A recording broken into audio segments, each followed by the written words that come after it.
Et nous vous retrouvons pour la suite de cette émission. Nous abordons notre deuxième sujet. Nous revenons en Afrique de l'Ouest. La CEDEAO veut réactiver ECOMOG pour contrer le terrorisme.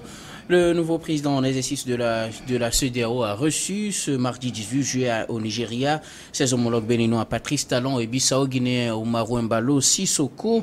Deux sujets importants ont été emmeublés cette rencontre et parmi lesquels la réactivation de l'ECOMOG. Les hommes d'État ont décidé de réactiver la force armée de la CEDEAO appelée ECOMOG pour faire face à la menace sécuritaire dans la sous-région. Un comité technique des collaborateurs de ces trois présidents sera mis sur pied jusqu'à la fin de cette semaine pour définir les missions de cette force, les besoins en hommes et les ressources financières qu'il faut pour activer cette force. Alors, enfin, la CEDEAO décide à lutter contre le terrorisme et à réactiver l'ECOMOG. Robert Kossigan. Oui, c'est une très bonne initiative à saluer.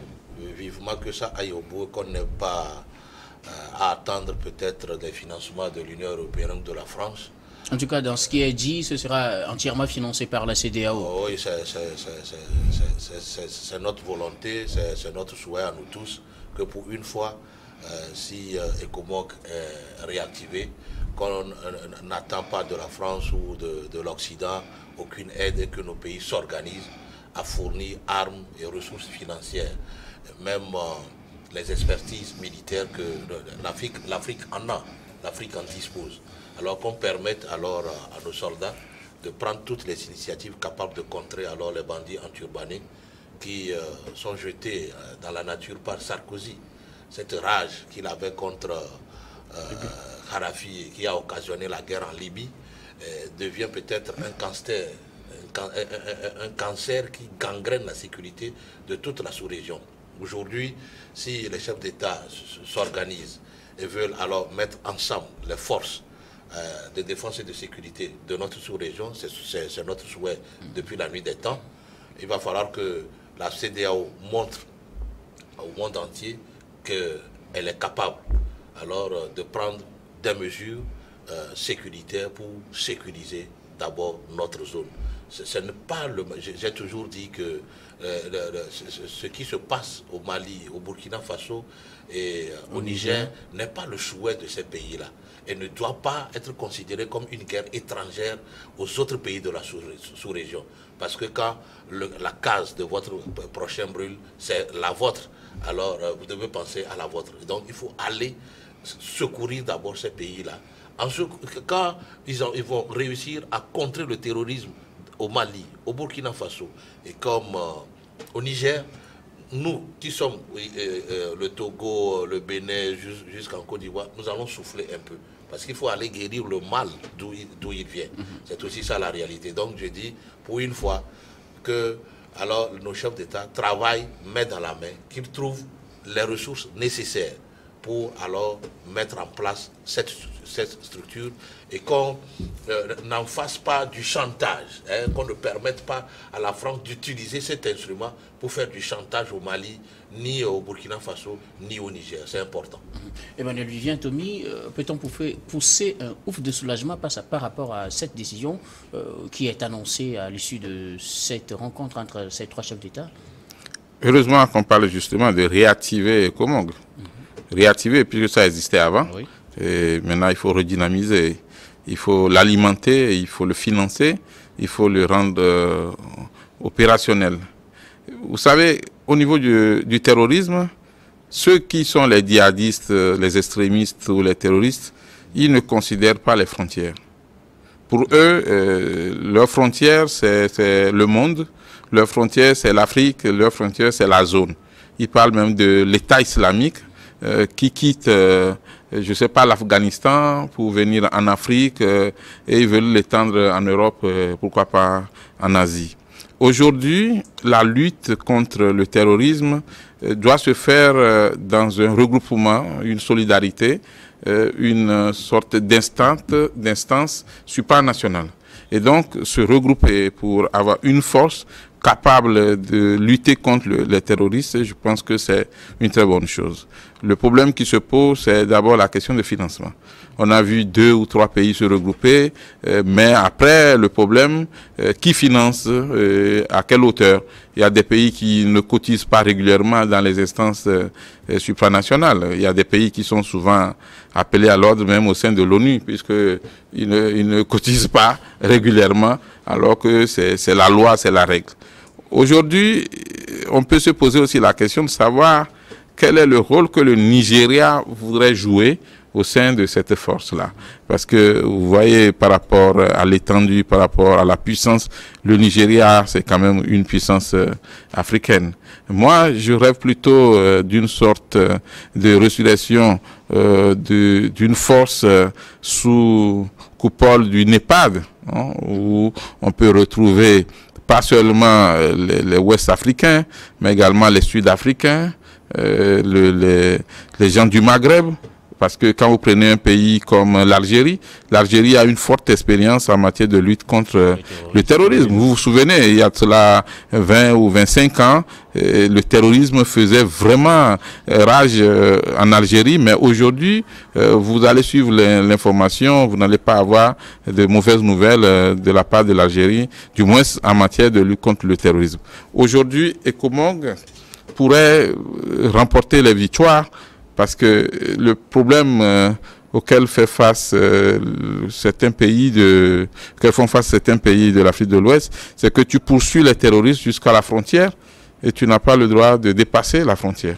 Alors que s'il y a une force internationale, elle n'aura pas de frontière. Elle peut agir partout où besoin sera. Si les terroristes qui sont regroupés présentement au nord du Togo, dans le territoire burkinabé, parce qu'on connaît un peu leur position. Si vous prenez les informations du service de renseignement français, c'est clair qu'on connaît leur position à peu près. On sait qu'ils sont là-bas. La preuve, ils quittent là-bas pour venir faire du désordre, causer des gaffes et pour retourner.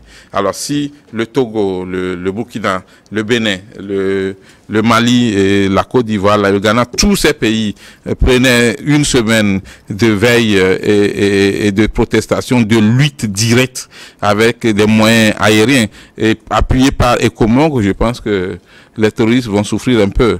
Vous savez, chaque pays a sa politique de lutte contre le terrorisme, mais ensemble, on est toujours plus fort. Merci. Si on prend, par exemple, l'entente d'Accra permet aujourd'hui d'échanger les informations, mais au-delà d'échanger les informations, il faut qu'il y ait des attaques. 3 pays attaquent les terroristes, comme les terroristes attaquent dans 2 ou 3 pays simultanément. Aujourd'hui, il faut encourager Ecomog, mais se poser la question de savoir, les chefs d'État ont bien dit qu'il faut que Ecomog soit financé par la CEDEAO. Mais on sait que l'Union africaine aujourd'hui vit dans un siège construit par la Chine.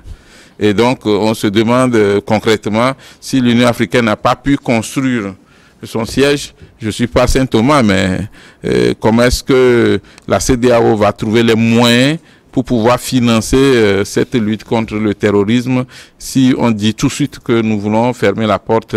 Je sais qu'on fait allusion à la France, mais également à la Russie et aux autres pays. On peut plutôt voir avec les institutions comme l'Union européenne, avec l'ONU, avec l'Union africaine, qu'est-ce qui est possible en termes de collaboration. Le fait de disposer déjà de la force Ecomog, c'est une bonne chose, mais il ne faut pas faire un morné, puisque sans moyens financiers, sans moyens matériels, cette force supranationale n'ira pas loin. Merci beaucoup, pasteur. Finalement, la CEDEAO veut réactiver Ecomog pour lutter contre le terrorisme. La question a taraudé les esprits depuis. Plusieurs analystes ont évoqué la question. Voilà, c'est ce qui est décidé. Oui, bien, c'est un réveil qui est tardif, mais qu'il faut quand même saluer. Il faut saluer parce que l'Ecomog a déjà fait parler, cette force-là a déjà fait parler d'elle, hein, a déjà fait des exploits. On se rappelle des temps de Libéria où l'Ecomog a été déployé.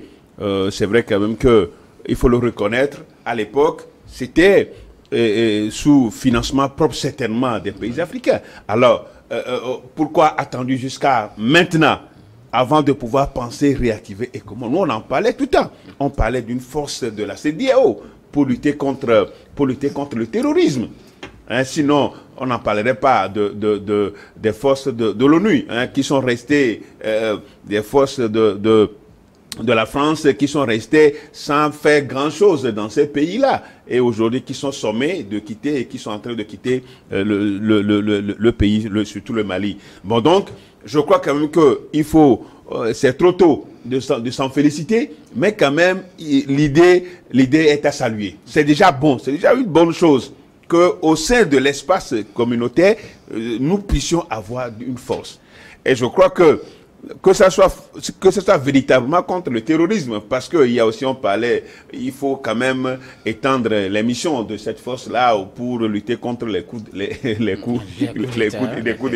d'État militaires. Bon, donc, je dis quand même que c'est un réveil. Maintenant, est-ce qu'on est sûr de financer cette force? Tommy, mes prédécesseurs l'ont déjà dit. C'est très important. Moi, je vois la sous-région. Regardez les pays de la sous-région, la Côte d'Ivoire, le Nigeria, le Ghana, mais qui sont des pays de référence en Afrique. Dire que ces pays ne peuvent pas financer une force sous-régionale, mais ça fait très mal. C'est parce qu'il n'y a pas de la volonté. En tout cas, il y a la volonté aujourd'hui de financer cette force à 100%. Non, justement, c'est ce qui est dit pour le moment, et nous saluons cela. Et il ne faut pas en faire une force coloniale. Il ne faut plus en faire une force coloniale où les pays qu'on connaît, qui s'impliquent dans les affaires d'Afrique sans même qu'on les invite, ils s'impliquent dans les affaires. Hein, et ils s'impliquent comment? De manière injuste. Il ne faut pas que ces puissances-là interviennent encore dans le déploiement, la réactivation de la force de l'ECOMOG. Au même moment, vous voyez, parlons de G5 Sahel par exemple. Ces forces-là... Le G5 Sahel qui a longtemps manqué de financement. Mais qui a longtemps manqué de financement. Vous avez vu, toutes les promesses qui ont été faites n'ont pas été réalisées, Mais nous sommes attaqués par des gens bien connus. Alors regardez par exemple le déploiement, le financement que l'OTAN et les pays occidentaux sont en train d'apporter à l'Ukraine. N'est-ce pas par solidarité? Par solidarité. Donc l'Afrique ne les importe pas du tout. Mais les pays africains aussi pourraient être solidaires envers... Oui, mais justement, je suis d'accord. Mais la solidarité aussi peut venir des pays occidentaux parce que nous sommes entremêlés. C'est un lien. Aujourd'hui, ce n'est pas seulement le terrorisme. C'est vrai quand même que c'est nous qui subissons. C'est l'Afrique qui subit. Quand il y avait eu l'attaque terroriste contre Charlie Hebdo, les pays présidents africains ont fait le déplacement à Paris, pour aller... Non, mais c'est un soutien. C'est un soutien moral. Hein. C'était un soutien de taille. Le président Macky Sall, le président togolais, le président congolais, béninois, ils étaient nombreux. Donc c'est dire quand même que ce que nous disons, la réactivation de l'ECOMOG est une très belle initiative. Maintenant, il faut qu'il y ait de la volonté de la financer à 100% pour que nous puissions réellement faire face à cette monstre-là qui nuit l'Afrique. Pendant longtemps, il y a une dizaine d'années aujourd'hui, on ne parle que de terrorisme. Le Togo est déjà finalement attaqué. Et il le disait très bien tout à l'heure. Quand la case de ton prochain brûle, il faut l'aider à éteindre le feu. Aujourd'hui, nous sommes attaqués. Et donc, c'est dire quand même que cette force-là, elle est la bienvenue, mais nous, on veut être simplement, on veut voir l'effectivité de cette force, et je crois que ça fera du bien. Mais que ça ne soit pas de chantage par d'autres puissances qui interviendraient de manière à pouvoir sauvegarder leurs intérêts. Alors, Robert Kossigui-Ankuete, est-ce qu'on peut dire que Bola Ahmed Tinubu, à la tête de la CEDEAO, veut insuffler un nouveau souffle à l'organisation sous-régionale et que peut-être son arrivée va permettre à la CEDEAO d'avoir un autre visage, peut-être arriver effectivement à financer cette ECOMOG et la rendre effective sur le terrain? Oui, quand vous voyez un peu la teneur de son discours la fois dernière, quand il était élu président de la CEDEAO, quand vous voyez celui aussi qu'il a mis, son collègue chef d'État, Patrice Talon, qui n'aime pas s'ingérer dans ces histoires, mais qu'il a finalement convaincu de pouvoir prendre son bâton de pèlerin et de piloter alors cette démarche-là, je crois qu'il veut insuffler. Et c'est le même Patrice Talon qui l'a rencontré avec Oumarou. Tout à fait, je crois qu'il veut insuffler une nouvelle dynamique à l'organisation sous-régionale qu'est la CEDEAO. Seulement, il va falloir qu'il fasse beaucoup attention alors à cette France qui alors défait et défait tous les espoirs des Africains. Aujourd'hui, vous savez, la France, si la France est vraiment un pays qui aime l'Afrique, là où vous prenez de l'uranium, pour produire de l'électricité, c'est vous. Vous ne pouvez pas laisser ce pays-là, par exemple, dans l'obscurité. Dans l'obscurité aussi. C'est aussi ça la réalité. Est-ce que le Niger... C'est selon des thèmes bien définis avant qu'on exploite. Non, vous savez, aujourd'hui... c'est de bon sens, en précis, ça doit être de bon sens. Voilà, nous payons le prix de cette France qui a laissé Nicolas Sarkozy créer la merde en Libye. Et dans le temps, tous nos chefs d'État africains n'ont pas pu, sauf, il n'y avait que deux. Il y avait le Sud-Africain, Jacob Zuma, et ATT au Mali, qui ont pu lui dire la vérité que non, ne faites pas ça. Aujourd'hui, nous payons ce prix-là. Mais qu'est-ce que la France fait aujourd'hui? Ne serait-ce que pour aider les Africains à sortir de ce carcan. Est-ce qu'ils ont pensé à aller faire service après-vente en Libye? Non. Donc aujourd'hui, si Tinubu a décidé qu'on alors réactualise ECOMOG, que la CEDEAO trouve les moyens nécessaires, ne compte même pas faire un clin d'œil, que ce soit à l'ONU ou que ce soit à l'Occident, que nos pays alors trouvent les moyens qu'il faut pour mettre cette force en activité et que les expertises de tous les pays alors puissent être jointes pour que, voilà, militairement, on puisse faire fonctionner alors ECOMOG pour lutter contre le terrorisme au Mali, au Burkina et, comment on l'appelle, au Niger. Ensuite, il ne faudrait pas qu'on presse ces États-là à aller aux élections. Parce qu'aujourd'hui, ce n'est pas la solution. La solution est d'ordre militaire d'abord. Sinon, on fera des élections. Certes, est-ce que tous les gens de toutes les régions de ces pays-là auront alors la facilité de voter ce jour-là? N'oublions pas que quand un président est mal élu, il ne peut pas contrôler le pays. Il va falloir qu'on lutte contre le terrorisme, que la paix revienne, que la sécurité soit dans la main de ces pays-là pour aller aux élections. Sinon, c'est là où j'ai dit que la CEDEAO ne se laisse pas alors influencer par la France. Parce que souvent, si la France veut faire de ces choses-là, elle passe par l'ONU, que cette force-là soit suffisamment financée par la CEDEAO, que tous les chefs d'État y mettent leurs mains, qu'il n'y ait pas de taupe ou qu'il n'y ait pas peut-être des mains noires de nos dirigeants là qui seront embobinés peut-être par la France, ne serait-ce que pour faire échec à cette initiative. Et surtout que nous bénéficions de l'appui de nos experts. Nous avons des experts militaires en Afrique qui sont vraiment d'une grande qualité. On ne va pas encore faire appel à ces experts que vous connaissez qui viennent rester dans des conditions de vie. Si vous les voyez, c'est comme si ils sont en tourisme. Non, nous avons des experts militaires. Le Togo en a, le Mali, nous en avons en Afrique. Et il faut solliciter ces gens-là pour pouvoir mettre en place, pour la réactivation de l'ECOMOG. Ça serait très efficace.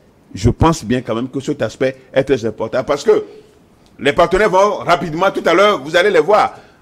Vous allez les voir surfer sur des offres pour dire non, nous vous enverrons des experts militaires, c'est eux qui vont faire le travail et vous verrez que le projet sera mort, la réactivation là n'aura pas lieu. Alors, est-ce qu'on peut compter sur le nouveau souffle que peut apporter Bola Ahmed Tinubu à la tête de la CEDEAO? Écoutez, je suis méfiant, je suis très méfiant de lui parce que dès qu'il y a une acquaintance avec lui, entre lui et la puissance là que vous connaissez, aujourd'hui je ne veux pas du tout mentionner cette puissance là, mais que les téléspectateurs savent de quoi j'en parle.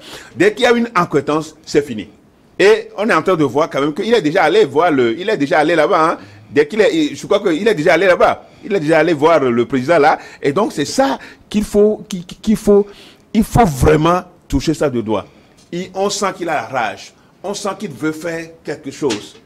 Vous voyez, vous vous rappelez, le président ghanéen était au début. On a vu comment... un dynamisme.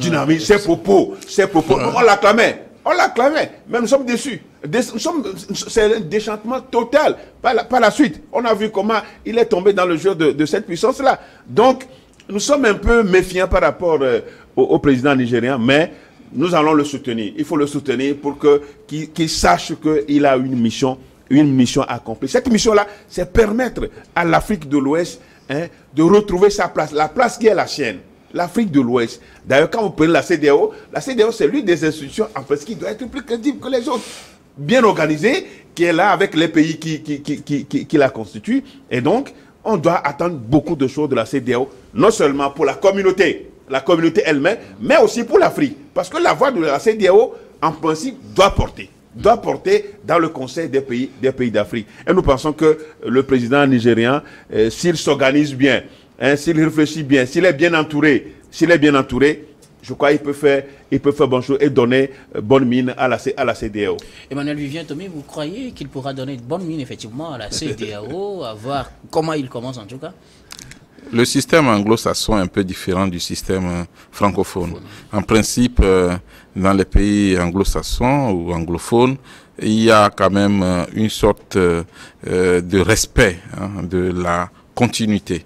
Ce qui veut dire que, en principe, le géant qu'on appelle le Nigeria a cette possibilité de regrouper effectivement les autres pays, puis en y ajoutant peut-être d'autres puissances d'Afrique aussi, on peut avancer. Maintenant, la question qu'on pourrait se poser, est-ce que, au-delà de la volonté du Nigeria, parce que quand on veut cotiser pour la CEDEAO, on ne va pas tenir compte nécessairement de la taille de ton pays ou de ta puissance.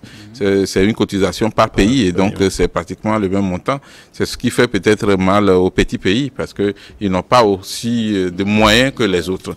Mais en matière de force multinationale, c'est une question de décision politique. C'est le président de la République, après avoir consulté la base, sinon le Parlement en principe, qui envoie un nombre de soldats au sein de cette force-là. Donc, ça ne sera pas une répartition égale.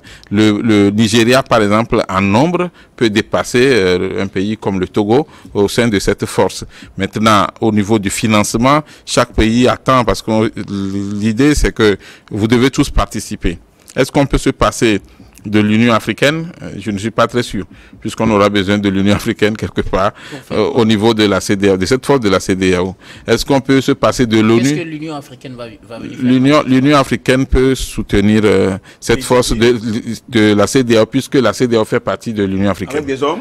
Avec des hommes ou pas des hommes, puisque si ça va s'il y a d'autres soldats au-delà de la zone de CEDEAO, ce n'est plus ECOMOG, ça sera une force africaine. Voilà. Maintenant, ce qui se passe, c'est que dans nos armées en Afrique, et surtout en Afrique de l'Ouest, on a toujours ces officiers-là dont on n'ose pas dire les noms, les officiers, bon, je ne vais pas être raciste, les officiers des puissances étrangères, qui sont toujours là et qui ont une bonne place et qui connaissent les stratégies de nos armées et qui connaissent tous les plans. Ça énerve même les officiers noirs, les officiers africains, parce que tout ce que vous avez comme plan de lutte contre le terrorisme, les autres sont déjà au courant et ils connaissent le plan alors que certains doutent de leur bonne foi. Je ne vais pas au-delà de cela. Donc aujourd'hui, le plan peut être saboté. Ça peut être saboté. Pour être saboté. Aujourd'hui, le plus grand problème, c'est une très belle initiative de faire renaître ou de redynamiser cette force, mais avec quels moyens et pour quel temps? Parce que vous savez, quand on met les hommes, prenez les Togolais, les militaires qui sont aux frontières, qui étaient aux frontières jusqu'en 2010, ça avait un coût. On avait même des pertes en vie humaine parce que il y a des militaires qui étaient attaqués par le paludisme à cause des piqûres de moustiques de la brousse. Il n'y avait pas la paix, il fallait surveiller toute la frontière, surtout la frontière du Togo et du Ghana, et je sais de quoi je parle. Mais après une certaine signature d'un certain accord, il y a eu quand même une sorte de dégel et aujourd'hui, les militaires peuvent se reposer en grande partie. Mais je veux, à partir de cet exemple, dire que entretenir une force, et plus encore une force supranationale, la former, la nourrir, la déployer, et puis l'armer, ce n'est pas de l'amusement, c'est un peu difficile. Si on prend le budget de sécurité de chaque pays, est-ce qu'on avait déjà prévu ça? Non, pas dans le budget de cette année.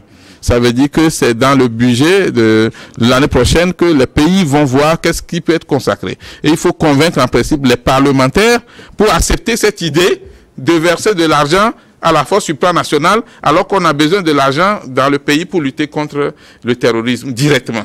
Prenez un pays comme le Burkina Faso, occupé à 40%. Je ne sais pas si les chiffres ont changé.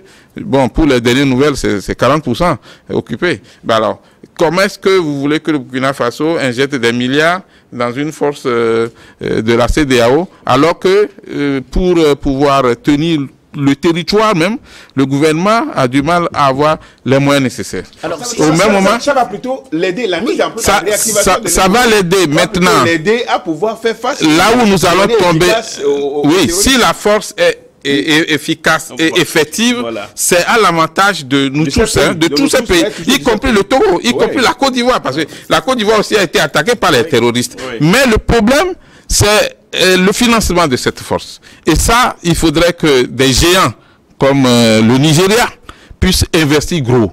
Qu'on ne tienne pas compte de... Nous sommes tous des pays souverains, nous devons tous contribuer à la même valeur, mais que ceux qui ont plus de moyens investissent plus dedans. Parce que ne nous trompons pas. Il y a des pays qui ne sont pas encore touchés par le terrorisme, mais le terrorisme à la porte de chaque pays, quand on prend l'Afrique de l'Ouest. Le Togo, au début, le Togo a toujours soutenu le Burkina Faso dans la lutte contre le terrorisme. Et heureusement, parce que ça nous a permis d'abord de nous préparer pour ça. Et aujourd'hui, nous sommes attaqués au nord du pays, comme le disait le président Fonia Singbe, et nous devons aussi riposter. Mettre nos forces ensemble, c'est une bonne chose. Trouver des meilleures stratégies pour que on puisse avoir le financement, c'est encore meilleur. Et nous avons les experts qu'il faut, comme le disait le pasteur Edo, mais il faudrait qu'on puisse faire appel à ces experts. Nous avons aujourd'hui des Ouest-Africains qui sont dans les armées américaines, les armées françaises. Il y a des officiers africains, ouest-africains, qui sont dans les armées de France, les armées de Roumanie et autres là. Voir comment est-ce que, peut-être, s'ils acceptent, parce qu'il y en a qui ont déjà l'autre nationalité, contribuer aussi à faire régner la paix chez nous. La lutte contre le terrorisme, c'est une affaire de nous tous, et il faudrait qu'on arrive à convaincre les députés des pays de l'Afrique de l'Ouest à pouvoir accepter de voter un budget conséquent pour la lutte contre le terrorisme et notamment la cotisation pour ECOMOG. Merci beaucoup à vous. Nous allons marquer la pause pour le journal, puis on retrouve pour la suite de cette émission.